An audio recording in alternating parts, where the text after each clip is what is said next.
Hi. Hi. Where fashion is present in everyday life, it is difficult to avoid the emergence of new trends or drops of certain brands. Many of us might relate to the idea of becoming a new person just by conforming to a certain trend.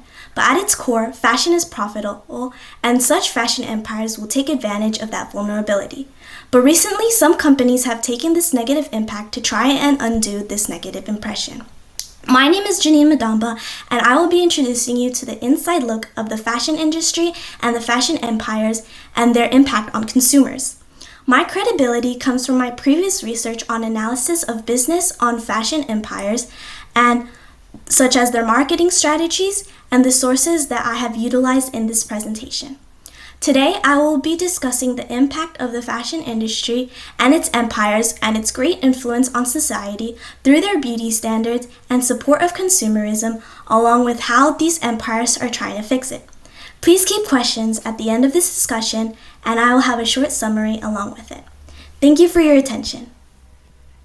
Fashion has long been seen as a status among many cultures, and it especially is in Western society, where only the wealthy seem to have made the best clothing. According to Carlo Marco Belfonte, a professor of economic history specializing in the impact of fashion, those who weren't part of the small wealthy bracket of society wanted to be active participants in the act of fashion. He states that the mere inclusion of their class was their only aim, and not to overturn the impact of appearance in society. The emergence of fashion to show class had now become a standard that was attainable to anyone's society.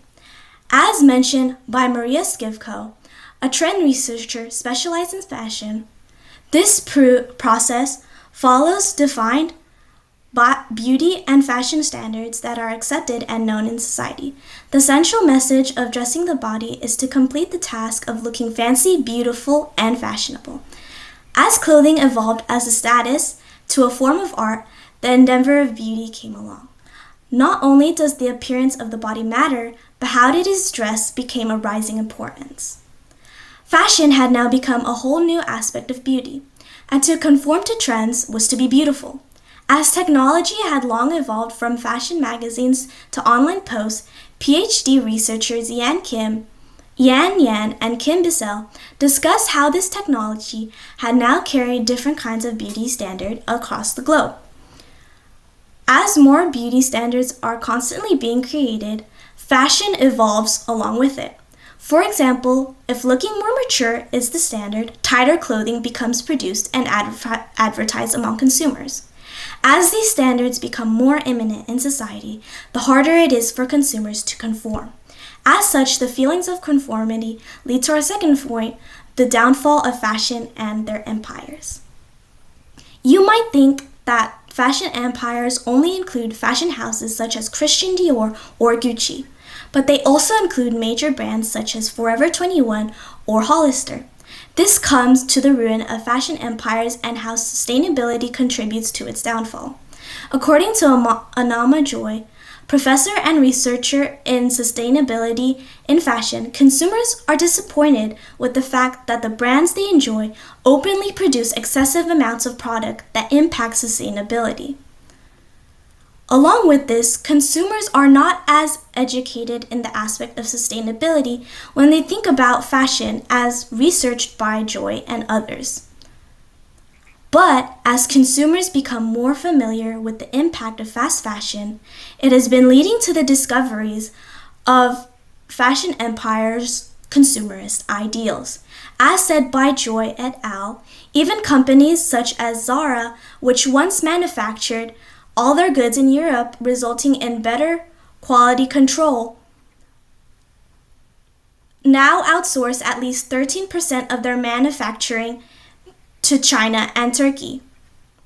Moreover, as criticisms of fashion empires become evident, some want to free their consumers from these worries.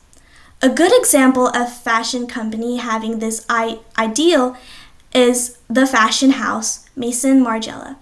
As said by Sivko, Margiela aims to communicate the rejection of beauty and fashion standards through newfound meaning of clothing. Margiela believes that clothing should be separated from the body itself and should be expressed among the person that wears his fashion, according to Skivko in 2020.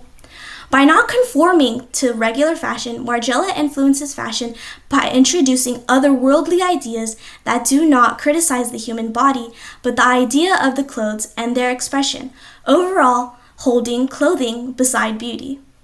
Fashion empires have long benefited from targeting vulnerable audiences such as young women to conform to their standards and to consume to be beautiful. The industry believes that the origins of fashion industry and its empires is rooted into their beauty standards and consumerism, and its downfall has been based on this. But as of now, some companies are beginning to change this impression. But fashion at its core is more than beauty, more than consumerist ideals. It is an expression, an art that should be highly appreciated. Fashion empires target vulnerable appreciation in the guise of their own ideals. But it is your choice to be your own critic. Thank you. These are my references.